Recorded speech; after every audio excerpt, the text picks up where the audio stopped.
మనకు ప్రత్యక్షంగా ఉన్నటువంటి ప్రమాణం చాణక్యుడు.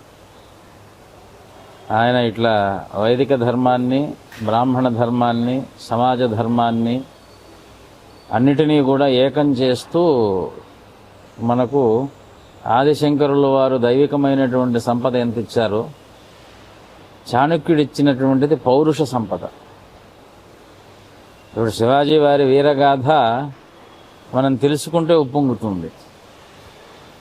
చాణక్యుడి యొక్క నీతి తెలుసుకుంటే ఎవరిని ఎట్లా జయించాలో మనకు అర్థమవుతుంది. ఆయనే దేవాలయం గురించి చెప్తూ, ఎందుకంటే అప్పట్లో మౌర్య సామ్రాజ్యము, నందుల సామ్రాజ్యం ఇవన్నీ కూడా ఎక్కువగా బౌద్ధానికి అంటే నాస్తిక మార్గానికి అన్వయింపబడుతూ ఉండేవి. వాళ్ళకి యథేచ్ఛ, మనసుకు సంకల్పానికి ఒక మార్గానికి నియమంగా చూపేది వైదికం, దైవికం, ధార్మికం.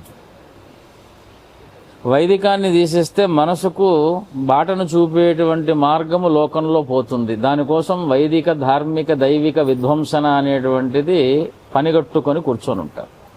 ఇది ప్రధానంగా ధర్మాన్ని బద్దలు కొట్టడానికి ముఖ్యమైన కారణం.